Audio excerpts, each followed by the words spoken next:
Sin embargo, he decidido darles una oportunidad. Así es que he redactado mi testamento definitivo ante las autoridades competentes. Para resumir, he decidido crear una fundación que llevará mi nombre y que estará en cabeza de Philippe Dupont. Don Filippi Dupont.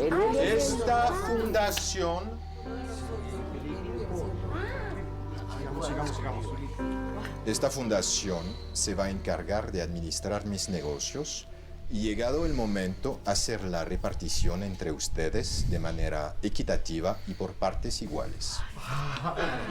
Todos igual para todos. Para todos, ¿no?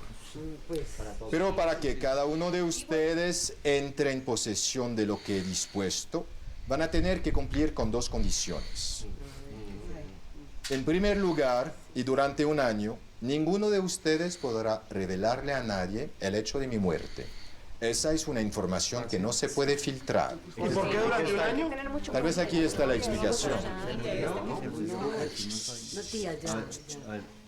Si alguien lo hace y se le comprueba, quedará automáticamente fuera del testamento.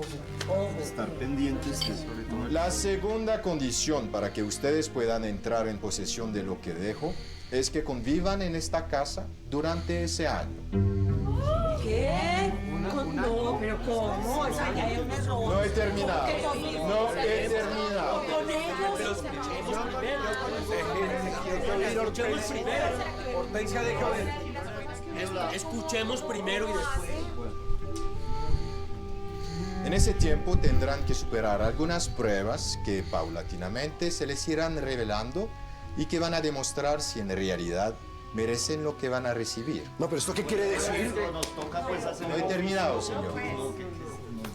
En ese año, que contará a partir del próximo lunes a las 2 de la tarde, ninguno de ustedes podrá abandonar los predios de la casa, salvo motivo de fuerza mayor. Quien incumpla con esta condición será eliminado automáticamente y la parte que le corresponde será repartida de forma equitativa entre quienes logren llegar al final de esta prueba. Bueno, ahora les voy a hablar de el gestor de todo este juego, Evaristo Salinas, interpretado por el actor Fran Ramírez, que fue un actor que también hizo parte de una película muy icónica de nuestro país que se llama Cóndores no se entierran todos los días, que se la recomiendo bastante. Bueno, en esta historia, Evaristo Salinas, diría que es la mayor representación de la soberbia. Él nos dice que la soberbia la representa otro personaje, pero dentro de mi interpretación, siento que es el personaje más egocéntrico de todos. Él constantemente juega a ser Dios. Él se cree el mejor jugador y menosprecia a los demás por no tener su nivel de intelecto o su capacidad económica. Pero dentro de todo eso hay un desarrollo de personaje, porque la soberbia lo único que nos deja es soledad en el fin grande de las cosas. ¿Cómo se representa la soberbia en un país como Colombia? Normalmente esa soberbia puede verse reflejada en diversas áreas de la sociedad, especialmente en aquellos que ostentan poder y privilegio. La soberbia se manifiesta cuando ciertas personas o grupos sociales se consideran superiores a otros, como lo podemos ver en la historia, ya sea por su estatus económico, posición política o nivel educativo. Esto a menudo se traduce en desprecio por las clases trabajadoras o marginalizadas y en actitudes de arrogancia por parte de figuras de autoridad que imponen sus decisiones sin escuchar a quienes están en posiciones más vulnerables. Un ejemplo obvio pueden ser nuestros políticos, los líderes económicos, quienes a menudo están expresando actitudes de superioridad o indiferencia hacia las necesidades de la población más pobre, manifestando frases como el que es pobre es porque quiere, cabal. Ese tipo de pensamiento refuerza las desigualdades estructurales del país y crea un ambiente en el que el privilegio de unos pocos se normaliza a expensas de las mayorías. Entonces aquí les voy a dejar una escena de la novela donde podemos ver específicamente esa posición o esa manifestación de soberbia que nos da el personaje Evaristo. Don Evaristo, ¿a usted no le parece que eso es como jugar a ser Dios? Si yo fuera Dios, ya habría arreglado este mundo hace muchísimo tiempo, pero no. No soy Dios, tampoco quiero sentirme como Él, pero para algo ha de servir la plata. ¿Y a usted le parece eso muy bien? Pues no me parece ni bien ni mal. Se me hace que es una manera justa de repartir lo que tengo dentro de la poca familia que me queda. Pero es que usted no entiende que esa familia viviendo junta va a terminar matándose. O aprendiendo a convivir. Ay, no, Dios mío, eso es demasiado arriesgado. Estar en este mundo es de por sí un riesgo. Bueno, ahora seguimos con el siguiente pecado, que es la avaricia, representada principalmente por nuestro personaje Alberto Salinas. En cuanto a la avaricia, todos los personajes están motivados por la herencia, pero el que más destaca es Alberto. Es el típico personaje que haría lo que fuera por dinero, incluso traicionar a su familia. En Colombia vemos a Albertos todos los días, personajes que viven de la trampa y la corrupción. Esta avaricia en Colombia se manifiesta en varias esferas, desde lo individual hasta lo estructural, y es uno de los factores que más ha impactado la desigualdad y la corrupción en el país. Hay varios factores que se podrían analizar. Uno es la corrupción política y económica. Uno de los ejemplos más claros de avaricia es la corrupción en diferentes niveles del gobierno y en el sector privado. Funcionarios públicos y empresarios buscan enriquecerse a costa del bienestar común, desviando fondos destinados a proyectos de infraestructura, salud, educación, etcétera. Ese tipo de avaricia perpetúa la pobreza y la falta de oportunidades, ya que los recursos no llegan a quienes lo necesitan. Tenemos la desigualdad social y económica, donde hay una brecha claramente entre ricos y pobres. También tenemos el narcotráfico y tenemos la explotación de recursos naturales y la cultura del vivo, que esa es la que más quería mencionar. En el día a día, la avaricia se ve reflejada en la cultura del vivo vive del bobo, donde algunas personas buscan aprovecharse de otros para obtener beneficios personales, ya sea en el ámbito laboral, comercial o social. Esta mentalidad fomenta la falta de ética y el engaño como forma de ascender económicamente. Ahora, a continuación, les voy a poner una escena donde se refleja esta característica avariciosa de nuestro personaje Alberto Salinas.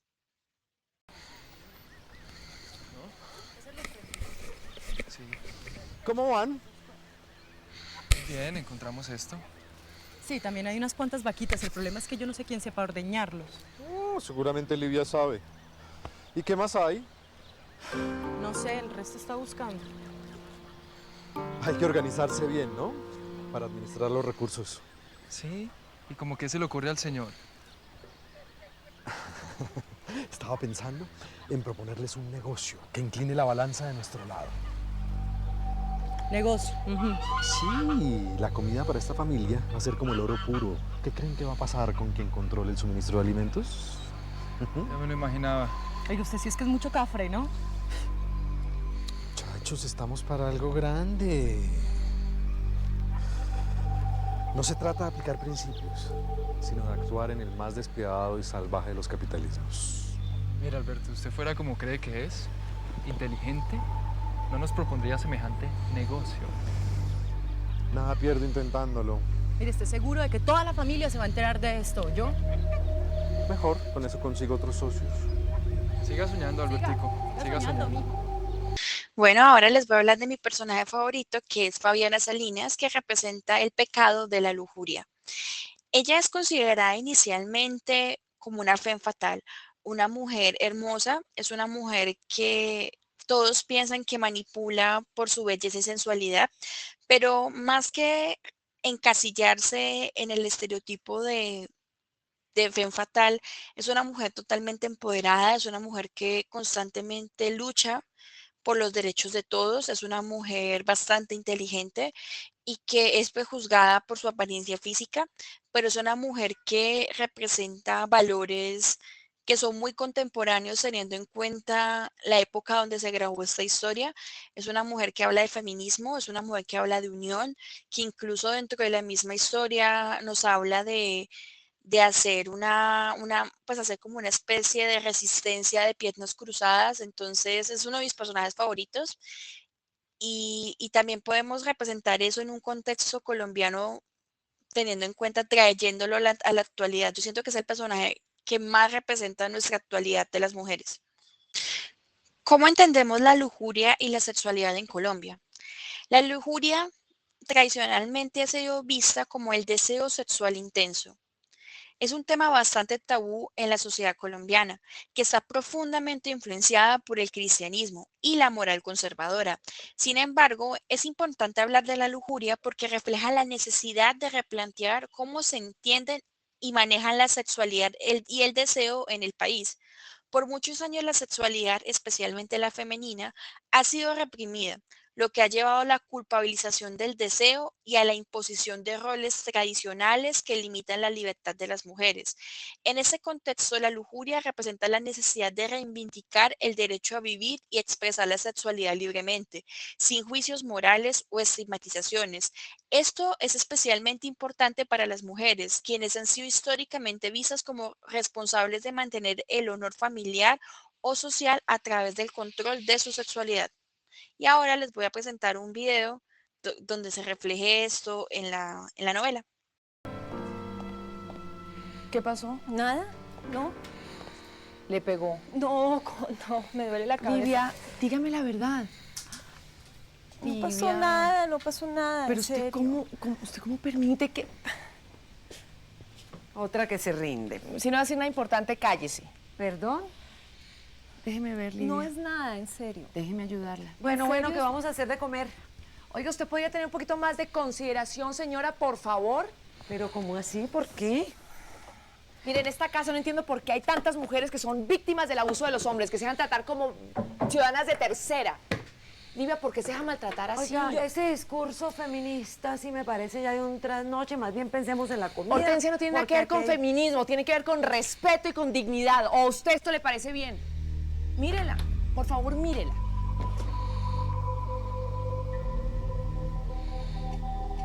Le pegó a Alberto. ¿Usted qué cree? ¿Qué? ¿Qué creo? Que mi hermano es un salvaje. Sí, yo también creo lo mismo.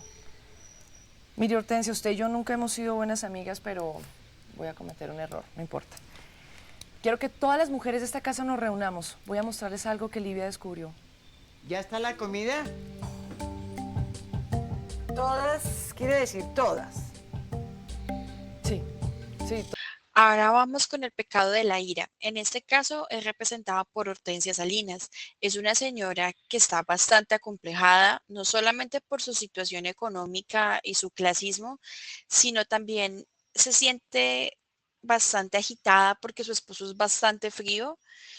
Ella tiene un carácter bastante explosivo y malicioso y culpa a todos los demás de sus problemas. Todos conocemos a una Hortensia en la vida real y ella está perdiendo la visión y tiene un montón de problemas que siempre oculta, pero prefiere culpar a todos de sus problemas que hacerse cargo de ellos. Y consideraría que es el personaje más explosivo de toda la familia Salinas. La ira se manifiesta de muchas, muchas maneras en nuestro país, partiendo de que mucho de nuestro origen es bastante violento, partiendo de nuestra historia del conflicto armado y la violencia.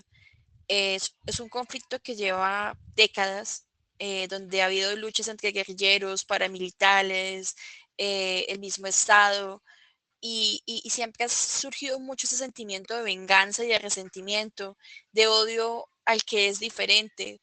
Eso también se ha manifestado, por ejemplo, lo que pasó con las protestas sociales, con el ataque, digamos, de parte y parte, pero principalmente en este caso voy a hablar de la policía cuando lastimaba pues a los estudiantes por manifestarse, que actuaban con bastante violencia. También estamos hablando, por ejemplo, casos de violencia intrafamiliar y de género, donde en muchos casos eso nos lleva al maltrato. También estamos perpetuando una cultura del machismo, que el machismo muchas veces se manifiesta en opresión y conflicto. También tenemos una polarización política impresionante donde tú no puedes criticar algo que no te gusta del Estado, porque si estás en un gobierno donde está dirigiendo el uribismo, entonces tú si criticas eres petrista, pero si al mismo tiempo Petro está en el poder y tú haces una crítica, eres uribista, sesgando todo a una polarización absoluta donde verdaderamente no hay como una conversación. Y pues En conclusión, el pecado de la ira en Colombia se manifiesta en muchas áreas, desde el conflicto armado hasta las tensiones sociales y familiares. Es un reflejo de la frustración acumulada frente a las injusticias, la desigualdad y la falta de oportunidades, y su manejo adecuado es clave para construir una sociedad más pacífica y equitativa. Y a continuación les voy a poner un video donde se representa la ira de Hortensia. ¿Se le perdió algo, señorita? Conteste, ¿qué es lo que está buscando? Tengo una cita con alguien. No me diga. ¿Y de casualidad ese alguien es Ricardo? ¿Cómo le parece que sí? Pues no me parece nada bien. Mejor dicho, me parece muy crecidito como para usted. Bueno, eso sí depende. ¿Depende de qué? Depende de para qué lo quiera uno. Ah, Caridad, es tan obvio lo que usted está buscando con Ricardo. ¿A usted le parece? Por Dios, a usted Ricardo se le apareció como una oportunidad caída del cielo. Eso es lo que usted estaba buscando para poder emparentar con los Salinas, ¿no? Y dejar de ser la hija de la sirvienta. Ay, señora, ¿sabe que no me haga reír? ¿Usted todavía cree en este tipo de cuentos tan estúpidos? Pues sí, dígale cuenticos a lo que quiera, por eso es como las brujas, que las hay, pero no hay que creer en ellas. En fin, piense lo que se le dé la gana. Su problema. Y suyo, señorita. Y le exijo una cosa, Caridad. Déjelo en paz. Suéltelo. Mire, una cosa, señora Hortensia, usted a mí no me exige absolutamente nada, téngalo claro. Yo hago lo que a mí se me parezca y salgo con quien a mí se me parezca. No, está sacando las uñas esta muchachita. Mire, no se meta conmigo y no va a pasar nada. ¿Qué? ¿Me está amenazando? Esos son sus términos, señora. No, señora, yo lo único que le estoy pidiendo es que se comporte como una mujer decente. Y usted es que a mí no me va a dar clases de decencia, por favor. Le advierto, Caridad, se lo advierto. Me advierte que, a ver, ¿qué va a hacer? ¿Qué voy a hacer? Voy a hacer todo lo posible por recuperar lo que es mío, mío. Arribista, vividora, descarada. ¿Qué es lo que está pasando? ¿Qué? Usted no se meta que esto es con ella, es un problema entre ella y yo. No, sí, Fabián, usted por favor le dice al señor Ricardo que yo lo espero abajo. No, vaya usted, vaya, búsquelo, vaya, métasele a su cuarto, que es lo único que le ha. Estas son sus mañas, señora, esas no son las ¡A mías. mí me respeta! Usted, no, señor, es que esta niña no se hizo. No se meta conmigo, no es estúpida, no me toque. Ahora vamos a hablar del pecado de la gula, representada por Amadeo Salinas, quien literalmente se come sus problemas. Ese personaje infantil, incitado por su madre, muestra un egoísmo constante y la necesidad de consumir sin pensar en los demás, poniendo en riesgo incluso la estabilidad de su familia. Es un personaje bastante explosivo y es un personaje que cuando no satisface sus deseos de comer excesivamente, tiene tendencias a ser absolutamente agresivo y tiene actitudes bastante molestas. Este personaje, aparte de representar la gula, es un personaje muy interesante porque es un personaje que es sobreprotegido por su madre, es un personaje bastante que vive como en un mundo totalmente paralelo, donde él piensa que todavía es un niño pequeño y tiene muy pocas habilidades sociales y no sabe cómo interactuar con las mujeres y esto le genera bastantes conflictos dentro de la misma historia. Bueno, ahora hablamos del pecado de la gula. La gula no solamente es un pecado relacionado con el tema de la alimentación, pues en este caso lo podríamos abordar sobre la tendencia mundial de la obesidad, digamos, como convertido en una pandemia mundial. Pero en este caso lo quiero tocar más como un consumo desmedido y materialismo. Más allá de la comida, la gula también puede interpretarse como un deseo excesivo por acumular bienes materiales o vivir en el consumismo desmedido. En una sociedad cada vez más enfocada en el estatus y el materialismo, muchas personas buscan constantemente obtener más desde tecnología hasta ropa y lujos innecesarios. Ese comportamiento de exceso y acumulación se ve potenciado por el marketing, el crédito fácil y la presión social de tener más para ser visto como exitoso. Ese tipo de gula refleja el deseo insaciable por el consumo, que en muchos casos va en detrimento de la sostenibilidad y de las relaciones humanas, generando una sociedad que valora el tener más que el ser más, donde hay una sobreexplotación de los recursos naturales. Somos un país donde ya ni siquiera tenemos fuentes hídricas porque constantemente el gobierno se las está vendiendo a Coca-Cola y hay un apetito insaciable por explotación no solamente de las fuentes de minería, incluso alimentaria, sino también todo eso está ligado con todas las políticas de corrupción y poder. Entonces, la gula es un fenómeno que se puede explicar desde muchas vertientes y que constantemente nos afecta como sociedad y en un país como Colombia es innegable que la gula permea muchas de nuestro comportamiento cotidiano. Y a continuación ya les voy a mostrar una escena que me parece muy buena sobre la gula, específicamente nuestro personaje Amadeo. Por Dios, ¿qué querían que hiciera? Tenía hambre, hola. Entonces, cuando al señorito le da hambre, nos pone en peligro a todos nosotros. Ya, fue un accidente, hola. Amadeo, exactamente qué es lo que usted quería hacer. Un sancochito. Ay, ¿en el gallinero? Sí, los iba a invitar a todos. Ah, no, seguramente. ¡Seguro! Amadeo, usted tiene que tener cuidado. ¿No se da cuenta que ese lugar estaba lleno de aserrín? Con una chispita era lógico que se encendiera. Bueno, ya me disculpé con todos ustedes. ¿Ahora qué hago? ¿Les ruego que me perdonen o qué? ¿Me arrodillo? No, hombre, pero sí comprométase a no volver a hacer una locura de esas otra vez. Que eso es imposible. La palabra compromiso no tiene nada que ver con amar. Albertico, por favor, no le eches más leña al fuego, ¿sí? Ya está bien. Amadito, no te recomiendo hablar de fuego en este momento.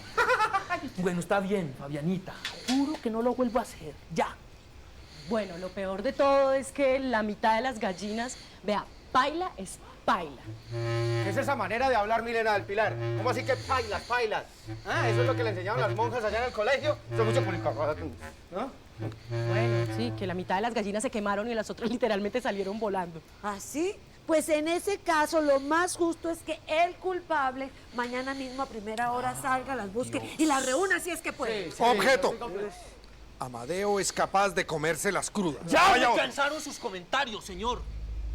Pues a mí me cansaron. Sus aventuras en que ponen en peligro la vida de todo el mundo, incluida la de Manuel. Pues que proteste él, ¿pero usted por qué? Porque es el tío y lo defiende. Sí, pero es que... Ahora el siguiente personaje que voy a analizar es Teresa.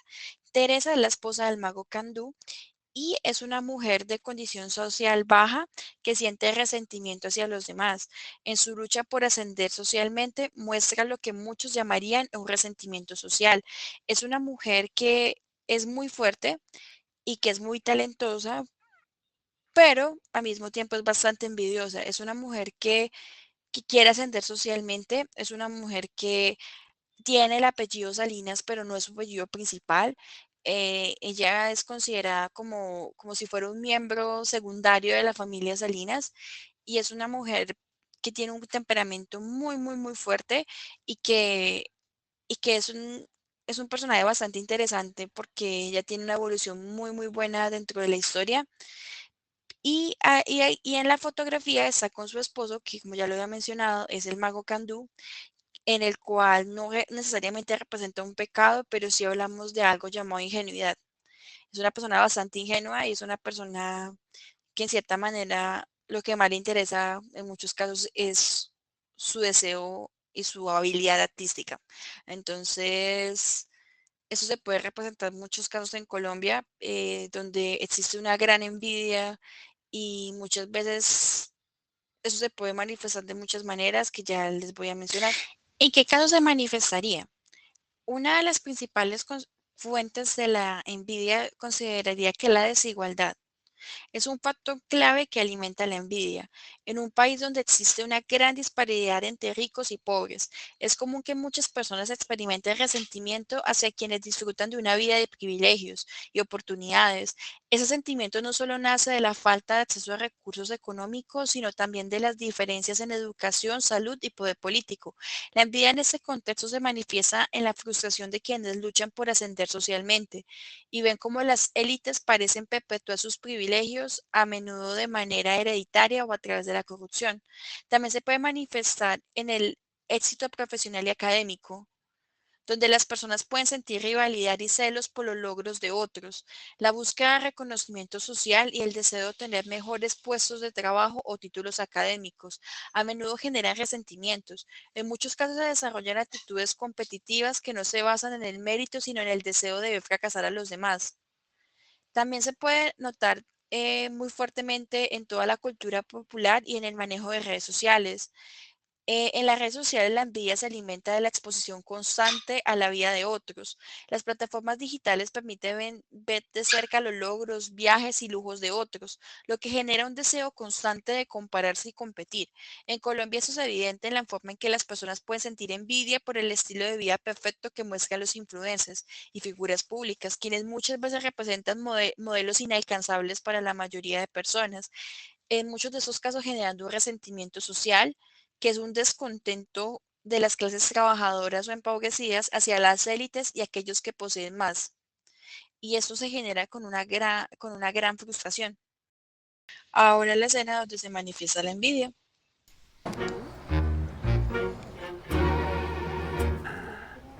Teresa, actriz frustrada, piensa que su mala situación se debe a falta de oportunidades y no a su falta de talento.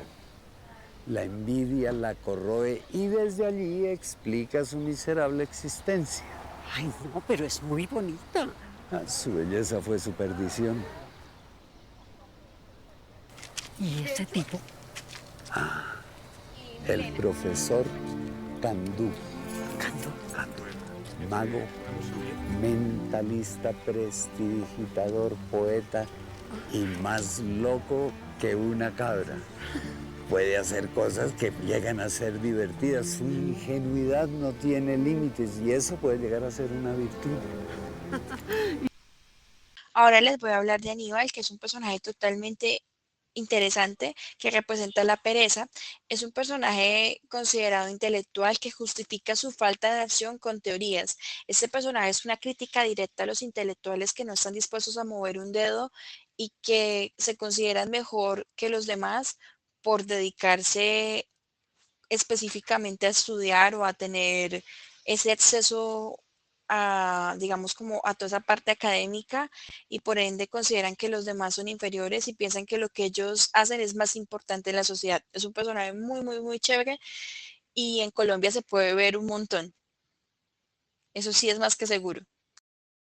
¿Cómo se representaría esto dentro de la comunidad intelectual?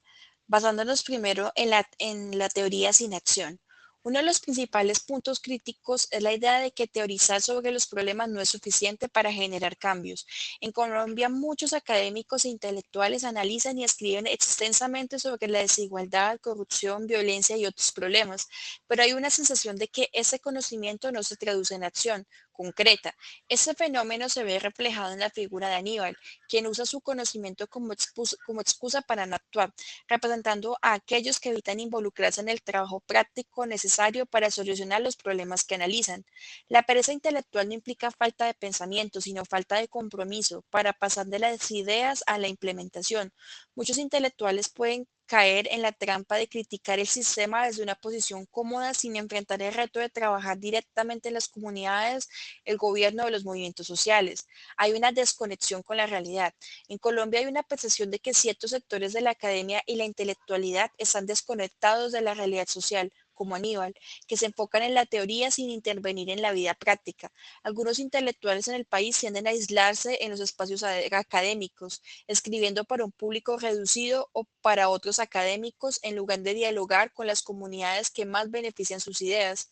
Esa desconexión se puede ver en los debates sobre políticas públicas o en las discusiones sobre las problemáticas sociales, donde muchas veces no hay un enfoque pragmático o accesible que permita que las soluciones teóricas lleguen a los sectores más vulnerables de la sociedad. Entonces, en este caso, también existe un elitismo intelectual, donde él cree que su conocimiento es el verdadero y desprestigia otro tipo de conocimientos. Es un personaje muy, muy, muy chévere y que ya les voy a dejar una escena que representa mucho este aspecto que acabo de mencionar.